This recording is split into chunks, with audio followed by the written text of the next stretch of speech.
What's up, Taiwan? I'm Yvonne Yang with news from here in Taiwan and around the world.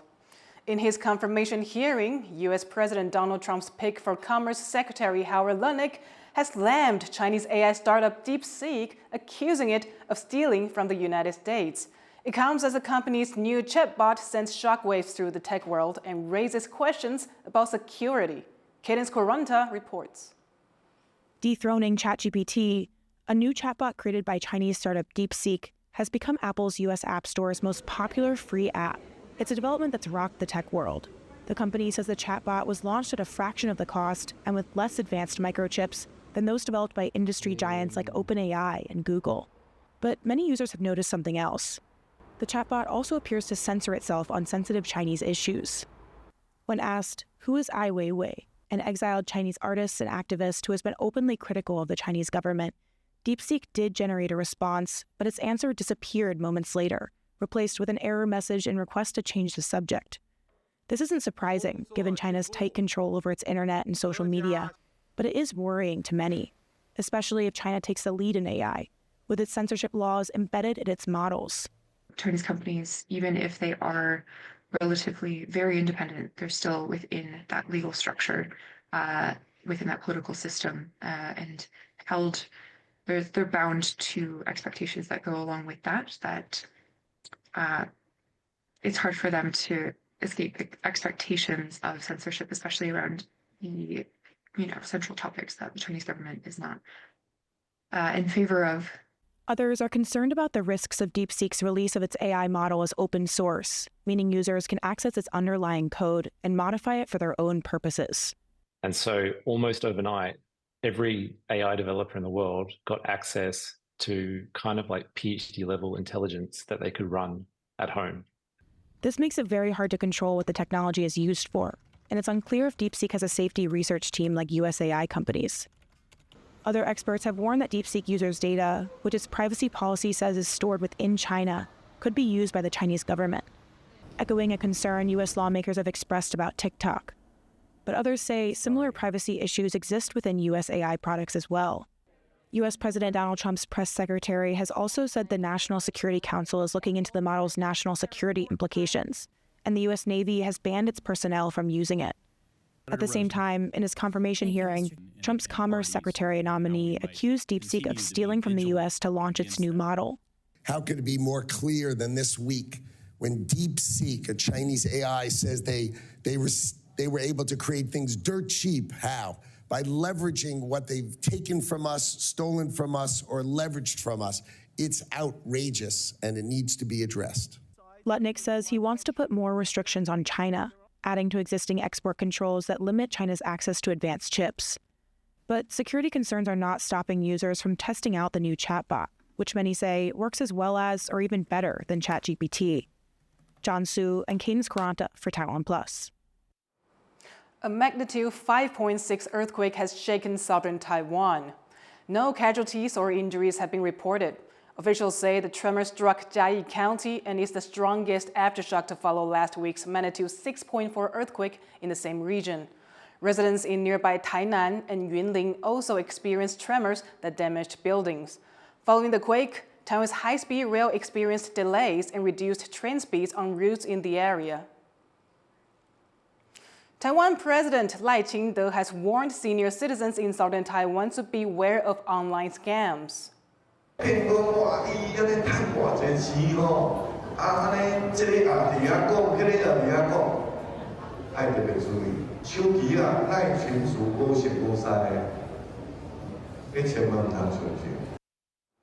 Lai made the remarks during a stop in Pingdong on day 2 of a 3-day Lunar New Year press tour.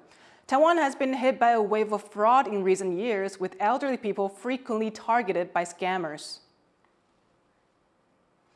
The world's largest religious gathering has turned deadly after a stampede killed at least 30 people in northern India. Harel Hughes reports. Ranjani Kumari waits outside the morgue in Prayagraj, northern India, waiting to pick up the body of her 21-year-old daughter, Sanam. Sanam was one of at least 30 people killed at the world's largest religious gathering, the Mahakamela Festival. when a surge in the crowds became deadly. बहुत इतना जाम कर दिया कि सब लोग त्राह करने लगे, लगा सब लोग खत्म हो जाएंगे, ऐसा जाम किया। उसके बाद बच्ची चिल्लाई, माँ जी बचाओ, बचाओ माँ जी बचाओ, लेकिन हम खुद जाम में थे, हम बचा नहीं पाए, बच्ची चप के मर गई। The Mahakam Mela festival is held every 12 years and is one of the holiest events for followers of Hinduism. This year's festival is expected to draw a staggering 400 million people, the largest gathering of humans on the planet. Authorities estimate 90 to 100 million people were at the site on the festival's most auspicious day to bathe at the junction of three sacred rivers, the Ganges, Yamuna, and Saraswati. When crowds broke through barricades, trampling those resting on the riverbanks. अरे वही मान लो चीख पुकार चिल्लाना अरे बहुत वहाँ तो बहुत ज़्यादा थी एकदम से कोई रो रहा कोई चिल्ला रहा कोई बेहोश हो रहा है अरे बहुत ज़्यादा बिल्कुल ऐसी थी मगर हम लोग तो कहो संत के बगले में थे थोड़ा किनारे थे मगर हम लोग कहो निकल के थोड़ा किनारे आ गए Indian Prime Minister Narendra Modi has called the stampede extremely sad and said the ritual bathing was halted. मैं प्रभावित परिवारों के प्रति संवेदना व्यक्त करता हूं और घायलों के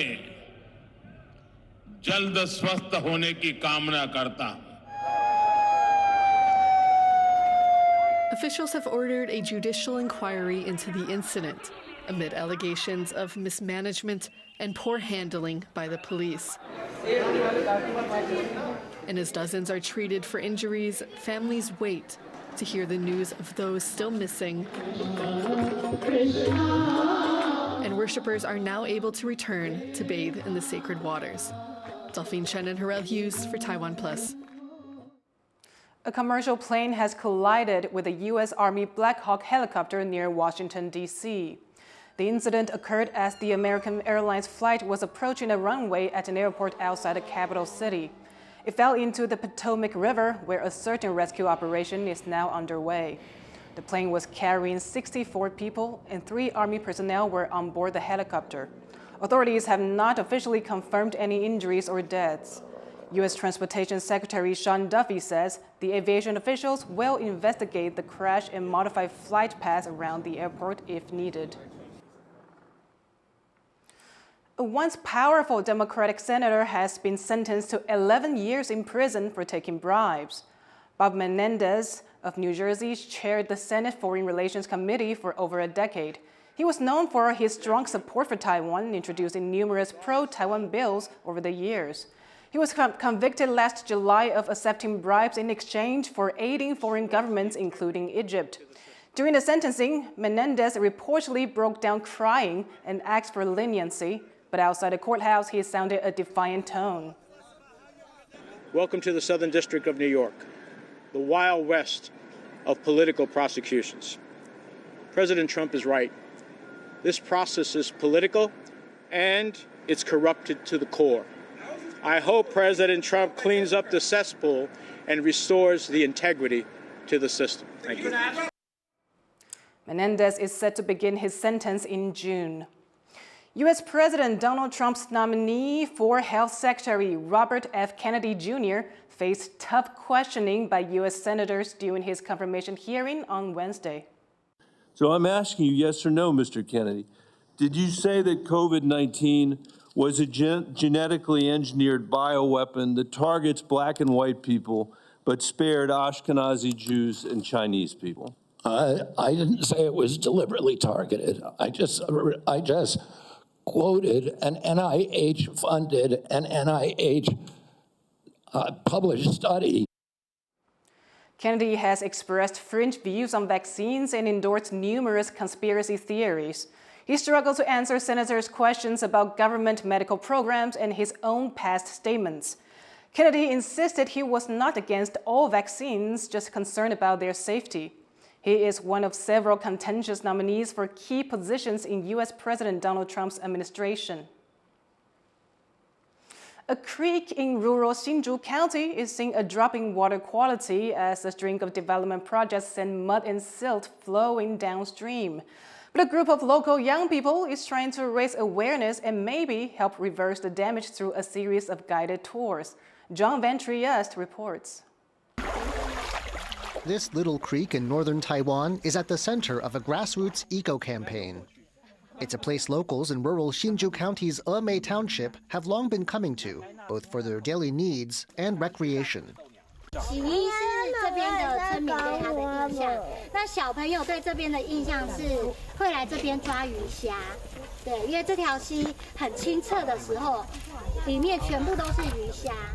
But the water here is getting murkier as developers start work on an 82-hectare site nearby. The plan is to build 5 big projects, including a retirement community and an industrial park. The effects are already showing. 虾虎会把蛋生在这石头底下，然后会粘在上面，上游再开发，泥土会冲下来，它会覆盖到这个石头，因为它不能呼吸，蛋会不能呼吸，它就会死掉。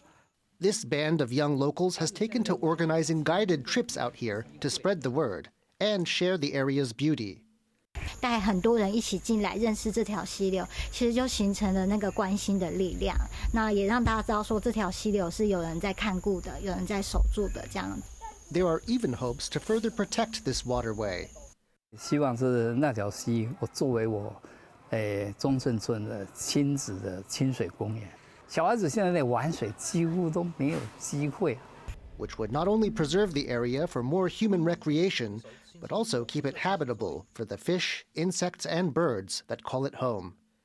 Andy Xue and John Van Trieste for TaiwanPlus. The sport of orienteering is gaining ground in Taiwan as young people with a sense of adventure put down their phones and go explore the real world. And the country is already producing champions. John Van Trieste is back with this report. An athlete shows off a sport that's got a devoted and growing following. Using just a map and a compass, competitors must find their way over obstacles, racing to scan in at designated checkpoints before their rivals. And there's no GPS to help.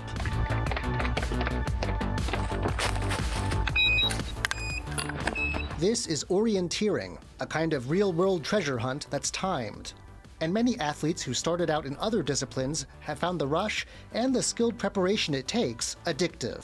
自己画了一些模拟赛图，透过卫星地图，把能看到的赛区的环境都看过了，所以等于说我跑到赛区里面之后，可能有2/3的画面是我清楚的。Part of the appeal is its similarity to games like the wildly popular Pokemon Go, but also that it forces competitors to put down their phones and use navigation skills that are often forgotten today. 这件事情就很像是定向越野在看读图的时候，它往那个方向是没有怪物的。And under the direction of coaches like Lai Wei-lun, Taiwan's national team is already seeing results. Despite tough conditions, including a sick teammate, the team won 2 bronze medals at last year's Asian Youth Tournament in Thailand. 前一天在休息日的时候，我是发高烧，然后全身就是四肢无力，支撑我跑起来的动力就是2个队友，更重要的是我们是代表国家去。Though still far from the mainstream popularity of baseball or basketball, orienteers like this hope to spread the word and bring home even more medals next time. Dolphin Chen and John Van Trieste for TaiwanPlus. Thank you for watching What's Up Taiwan. You can visit the TaiwanPlus website or follow our social media for more stories from Taiwan and around the world. Now, before we go, check out world-famous Niagara Falls, surrounded by ice and snow as severe cold weather conditions hit the area. I'm Yvonne Yang. Take care, and I'll see you next time.